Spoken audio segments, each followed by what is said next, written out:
Humanity has always been in love with stories and art. They have served as a way for us to express ourselves and to connect to one another. From cave paintings to fairy tales to books and radio to finally, cinema. Film stands uniquely alone in a combination of visual and audio storytelling. In the past century, film has taken us to worlds far away, breathed life into history, and challenged society's views. In movies, anything can happen, and shouldn't the film industry be the same? Shouldn't everyone have the chance to direct, write, or more? And yet, there is a gender gap in the film industry, and the numbers don't lie. In a study done by the New York Film Academy in 2012, only 9% of films were directed by women, 15% were written by women, 20% had female editors, and only 2% had female cinematographers. Of course, many people brush these numbers off. After all, we're still making progress. Women are still working to get their foot in the door, and that's how it's always been. Or has it? Have women always been deterred from making movies? Contrary to popular belief, women have historically played a major role shaping the film industry into what it is today. In the early part of the 20th century, the industry was filled with women in all areas of filmmaking. Women were so involved in the film industry that in 1920, the magazine Ladies' Home Journal predicted that the number of women working would be equal to men in 5 years. Many experts at the time even believed women might come to dominate film. During the silent movie era, more women were in positions of power than at any other time in history. Who were these women, these silent sirens, who helped to shape cinema as directors, screenwriters, editors, and more? And why did they disappear?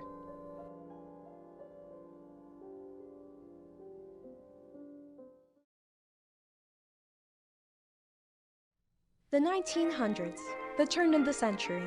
It was a new era in America. Cities were growing quickly, society's culture was rapidly changing out of the old Victorian ways, and the Industrial Revolution was bringing new technologies to the forefront of society. One of these technological marvels was a form of entertainment, moving pictures. Movies were different, uncharted waters perfect for new innovations and new opportunities. They quickly became a staple of American life. Without any competition from the fledgling radio or the yet-to-be-invented television, movies were a cheap and different source of entertainment. At the height of the silent movie era, half of America's population would go to see a movie each week. Much to society's surprise, a large portion of these moviegoers were women. Studies done at the time estimate that between 60 to 83% of the audience was female. With the Industrial Revolution literally changing the landscape of America, young girls were quickly moving into the cities for work. Urbanization helped to bring them independence and make them into valuable consumers. Naturally, filmmakers began to cater to this unexpected audience. The need to appeal to this audience meant there were opportunities for them in the growing film industry. Women were valued as writers and filmmakers because it was believed they could appeal to their own gender and had better morals that would be acceptable to conservatives and censors. And so the stage was set for women to enter the film industry.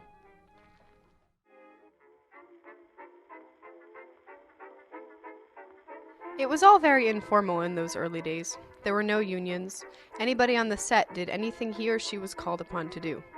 I've walked on as an extra, I've tended lights, and anybody not doing anything else wrote down the director's notes on the script. I also spent a good deal of time in the cutting room. The film industry was new and unstructured. Its lack of organization meant that everyone did a little of everything. This flexible nature meant women would work in multiple areas. An actress could help with set design one moment and costume design another. Actress Florence Turner even found herself doing the accounting for Vitagraph Company. Women were everywhere.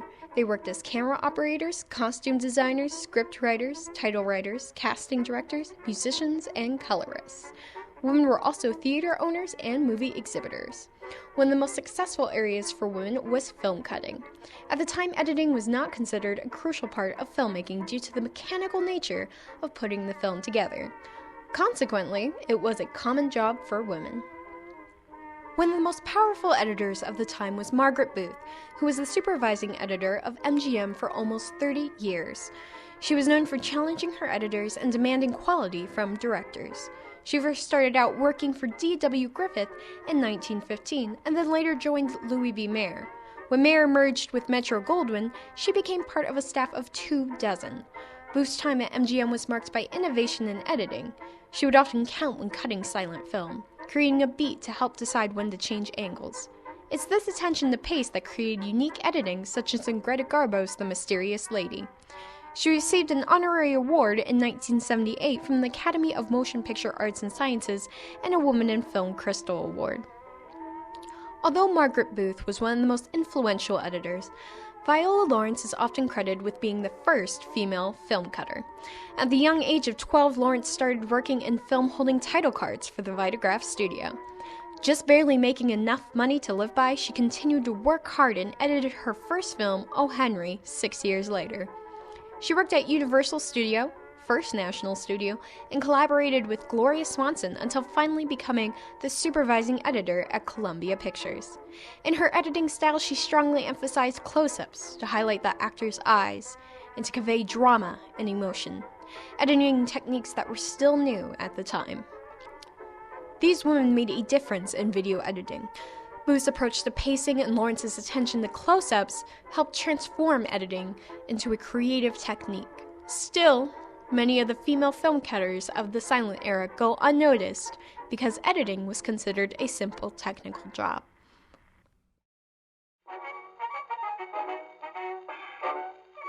Screenwriting in the early 1910s created a particularly modern heterosocial work culture in which male and female writers, like actors and actresses, were roughly equal, having a hand in all phases of production. At the height of the silent movie era, it is estimated that 25% of screenwriters were female. Between 1911 and 1925, over 50% of the copyrighted films were written by women. Silent movies were originally only a couple minutes long.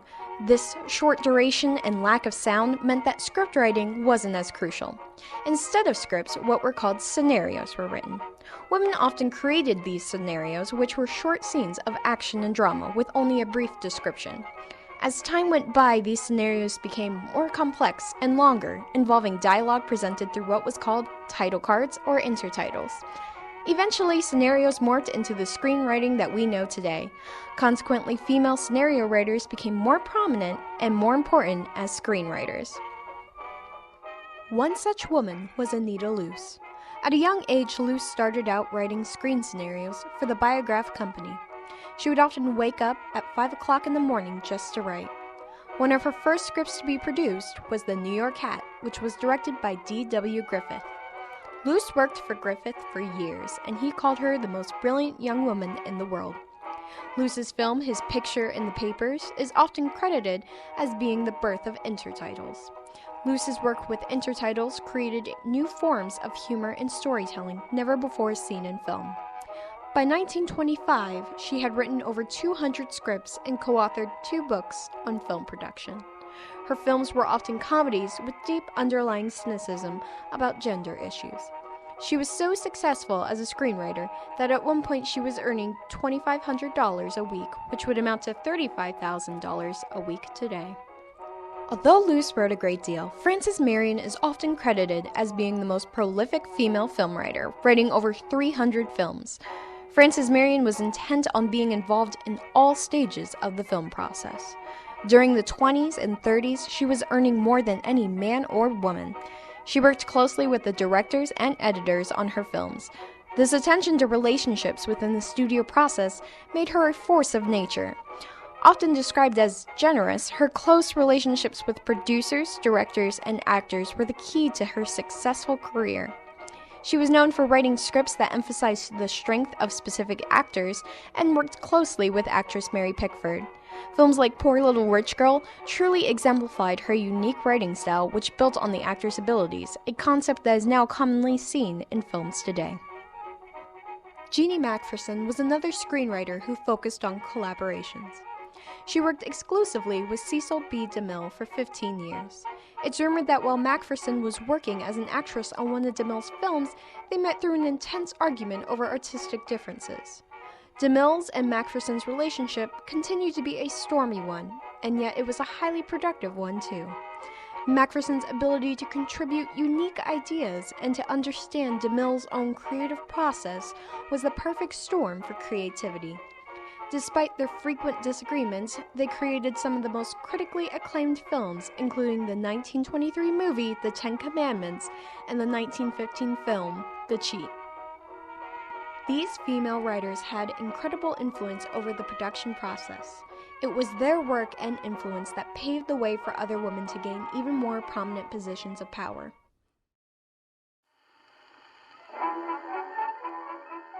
So rich was the field that a 1920 guide to careers for women included a chapter on the film director, written by Ida May Park. Although women were making an impression in the workforce throughout America, positions of executive power were still out of reach in most industries. But movies are where magic happens, and a number of women had the opportunity to direct their own films. Their creative control and authority lit a light of possibility for women everywhere, and these women used that power to change the landscape of cinema. Alice Guy-blache, the first female director, is often credited as being one of the first to create a narrative film. Her early movies like Vie du Christ raised the bar for storytelling in film. They incorporated lavish sets, large casts, and shooting on location. She eventually started her own film studio, Solax, with her husband, Herbert Bloch. During her career, she directed over 22 feature films and more than 400 short films. Her use of sets and narratives exemplified the artistic and aesthetic appeal of film. Guy-blache also didn't shy away from directing movies about social issues. Movies like Matrimony Speed Limit and A House Divided explored marriage as an equal partnership. Meanwhile, her action movies, like What Happened to Officer Henderson, challenged gender expectations. Director Lois Weber also explored social themes in her movies. Her films would often present moral standpoints on particularly controversial issues. She sought to use film as a medium to make a cultural impact. Movies like Suspense and The People vs. John Doe depict crime and punishment in a stark light. She also portrayed poverty in Shoes and birth control and abortion in Where Are My Children and the movie The Hand That Rocks the Cradle. She sought political change and wanted to influence the public mind with her films. Lois Weber's skill as a director was so impressive that in 1916 she was the first and only woman ever elected to the Motion Picture Directors Association. In the same year, she became the highest paid director at Universal Studio. Eventually, like Guy-blache, she formed her own studio and began to explore the concept of marriage in her films. She attempted to portray the complexities of marriage and women's lives in movies like The Marriage Clause and A Chapter in Her Life. Dorothy Arzner was another groundbreaking director of the time. Arzner started out as a film cutter for what would become Paramount Studio. As time went by, she also worked as a screenwriter and eventually became the first female director for Paramount with her movie Fashions for Women. Arzner was a lesbian, a fact that has made her films of particular interest to historians. She had a long-lasting relationship with dancer Marion Morgan, who even worked with her on some films. These directors wielded executive power and used that power to make a difference in society and to establish film as an art form. From Weber's controversial pieces on birth control to Arzner's own provocative lifestyle, they broke through barriers to show that film can be a catalyst for change and new cultural expression.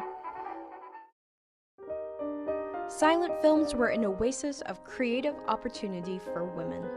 But this oasis soon dried up with the arrival of talking pictures in the late 1920s. This change in the movie industry landscape started with a censorship crisis in 1915 that led to a Supreme Court decision that ruled film was simply a business. The court insisted that films do not have cultural merit, and so controversial or serious film messages lost their appeal, and safer fantasy or comedy films that wouldn't anger censors were favored. Directors like Lois Weber were met with resistance where once they had the freedom to create meaningful work. The final blow was dealt from changes in the filmmaking process. With this more business-minded approach, the studio system of today emerged. Unions and guilds led to more division of labor and a masculization of production. Where once the filmmaking process was marked by fluidity, there was now harsh structure. A screenwriter like Frances Marion could no longer be as involved throughout the production process. This structure also presented transitioning from one sector to another. Dorothy Arzner made her break into directing after being a film cutter, but now such a career path was unlikely for others. In this male-dominated Hollywood, women's work was considered less important or legitimate. Consequently, the work of many women in the silent movie era was lost or forgotten. Film reels were destroyed or left to decompose. This cruel void in film history is all the more reason why these women and their work need to be remembered.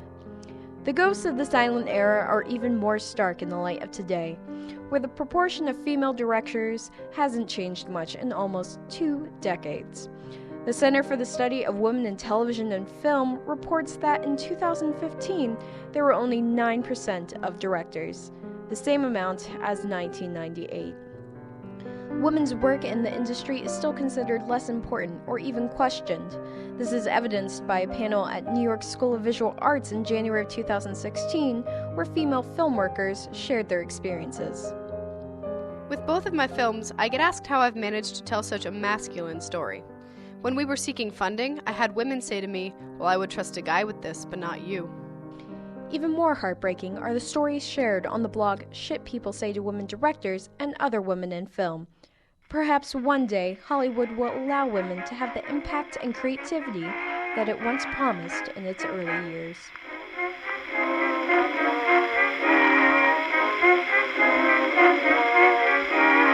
Girls, you keep single, that's if you were wise. Men are the spiders and you are the flies. If you knew as much about men as I know, you wouldn't run after and pamper them so. When you're so young, steady feet you can't see. Wait till you found out the bounders like me. They are pretty objects to love and obey. When you grow older, you see things my way. Excuse me, but I can't help using this term. Where woman's concerned, why, a man is a worm. Girl,